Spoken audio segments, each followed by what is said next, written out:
would like to shout out Attila the Q for sending me this story. And we're going to be talking about this Randy Jackson from American Idol knockoff today. And I didn't think this was going to be a triple P until I read the first couple of lines of this thing and said, oh yeah, this is the one. One of several, because it's not truly ever just the one. So this guy's name is Boise Kimber, or Boise Kimber. I'm not sure if that's how his first name is pronounced, whether or not if that's the case. But he was a staunch Democrat, supporter of Clown Mala and Mr. Touchy Philly, Mr. Creepy 46. But now, not so much anymore. Why? Because he didn't. I can't even get it out because it's so funny. He's telling people to reevaluate their stance on the Democratic Party because he did not get an invite to the Clown Mala Harris event. So because he didn't get an invite somewhere, now everyone needs to reevaluate their stance on the Democratic Party. Let's get into it, because this is going to be, I have a feeling this is going to be funny. I'm laughing already. The New Haven pastor who spoke out after he and other black faith leaders in the city weren't invited to an education event with Vice President Clown Mala Harris has called on the black community to reevaluate their stance on the Democratic Party. So because you could not go to an event, you want everybody else to change their stance on what it is that you was in one support of because you weren't invited. I hope the people of his church realize what type of pastor he is. I think that we from the black community certainly have to reevaluate our stance in the political arena, especially on the Democratic Party. The Reverend Boise Kimber told Fox News on Thursday, and look at who he told that to. The vice president came to an entire black and Hispanic community, and she did not come on her own. She had to be invited. No one ever comes to a congressional district, as far as the president and vice president, without some person in that congressional district knowing that they're coming and helping to plan the event. I think our concern is that in the planning of the event, that there were no blacks at the table. And I bet you he thought he was going to be one of them, and he was none of them, because there were none there. The Reverend said the president of the New Haven Board of Alders, Taisha Walker-Meyer, who is black, was also not invited. Neither were any clergy, with Kimber saying it was the town's religious community that gave the Biden-Harris presidential campaign quote-unquote hope in 2020. Well, take a number, Pastor Kimber, because a lot of black people gave them quote-unquote hope when they went to the polls to vote back in November. And it's crazy that it's taking him to realize what the Democratic Party's been on, but I can't take him seriously because he's upset that his own personal gain was not met through Clown Mala Harris. And that's why he wants everybody to jump off the bandwagon.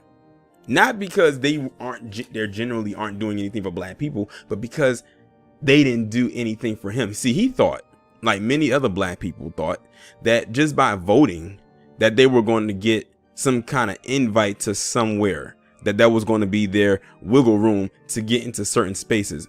That's not how it works. Clearly, he's one of them Negroes that doesn't know how the voting thing works, but he's finding out now. And here it was, the religious community that gave Biden and Harris hope, and that as they won this election, said Kimber. I believe that in turn, that when the vice president and the president goes to any city or state, that they have to deal with the local politics. You may have given them hope, and you may have given them a vote, but that doesn't mean that they have to give you their time. And they're showing you that right now. They've been showing that for the last, I don't know how long, but see, I bet you he's one of them Negroes that probably turned a blind eye and shunned the new black media when we was telling them about who these two were. But hey, you have to figure out the hard way.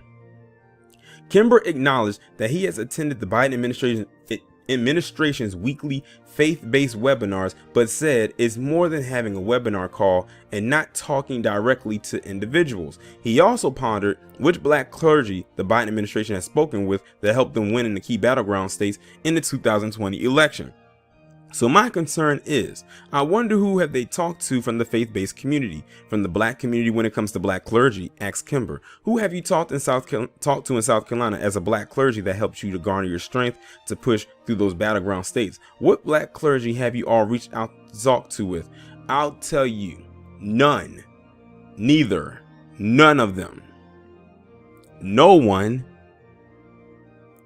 And if they did, it was probably a little nigger trinket that they were going to get, and that's all they were going to get. At least you dodged the nigger trinket.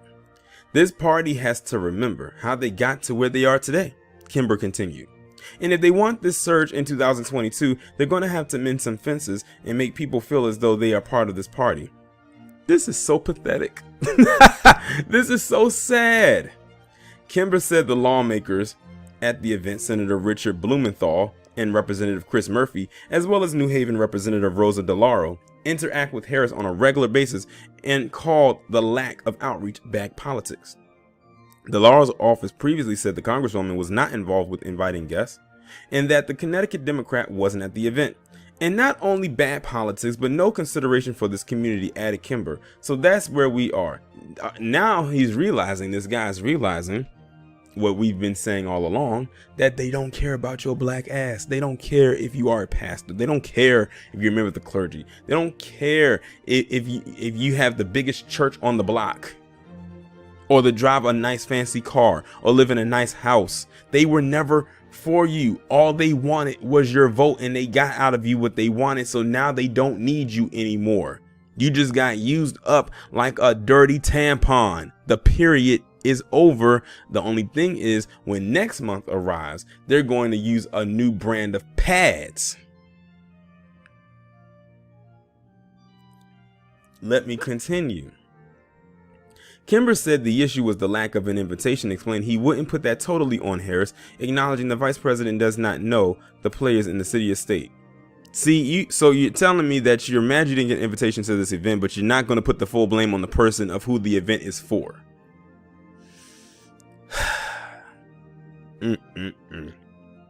The concern has to go back to the invitation, said Kimber. The vice president would not have been there unless they had been invited. The Reverend added that the Democrats needed to be consistent in their actions towards the black community. They have been consistently ducking and dodging you at every move. Like, are you dumb? Like, seriously, are you dumb? I just think that the Democratic Party has to show consistency in what they do and how they do it, said Kimber. Don't court us when it's just time for an election. They've been doing that forever, and you still continue to value their courtship. So the thing is, who's the slow one here? We know what play they give. We know what play you give, and those who think like you. He says, what about after the fact or in between the fact, and how do we build relationships here? Kimber spoke out earlier this week on the Veep's visit to New Haven, where he said the lack of clergy at the education roundtable was insulting to the black community. A White House official told Fox News on Monday that the roundtable was a small event without an audience or guests, and that the White House was committed to engaging with different groups, just not you. Of course, we are committed to robust engagement when it comes to groups and folks in different cities, and a White House official told Fox News. Just to be clear, this was a small round table that did not have any guests, and there was not an audience there. I feel nothing. This was actually funny. It was also sad and kind of cringy to read at the same time. Like, I think it's sad because it's too many black people out there, no matter what their positioning is, who have this same exact mindset. I mean, now you realize what the Democratic Party is like, but now you know what both sides are like, because I have a feeling that the Republicans would have did the same thing.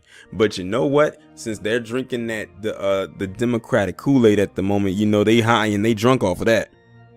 Now they realize the error in all of their ways. And this is light work compared to what else they have cooked up. It's like, did you not see the writing on the wall? How is it that us over here who did not support either side or didn't even vote for them know more about their politics than you do? See, this is the thing. He's one of the people, like many others, who only voted for them because they didn't like 45. I guarantee that's what it was. That's just like back in 2016 when you had them palm color folks going out there voting for 45 because all they heard was build a wall and deportation. But when you asked them what make America great again was, they couldn't tell you. But they sure went out there and bought the shirts and all those hats. So this is a reverse. So the black people who went out and supported Cloud Mala and Mr. Touchy Feely Creepy are now doing the same thing, probably worse than what the supporters of 45 did back in 2016. And again, I feel absolutely nothing for this dude and his followers and all the people that expected something out of this so-called little event and didn't get nothing but the shaft. Y'all let me know what y'all think about this down in the comments. Like, share, subscribe if you have not done so already. Make sure that you text the number that is pinned down in the comments below so you can receive notifications every time I go live or upload a new video.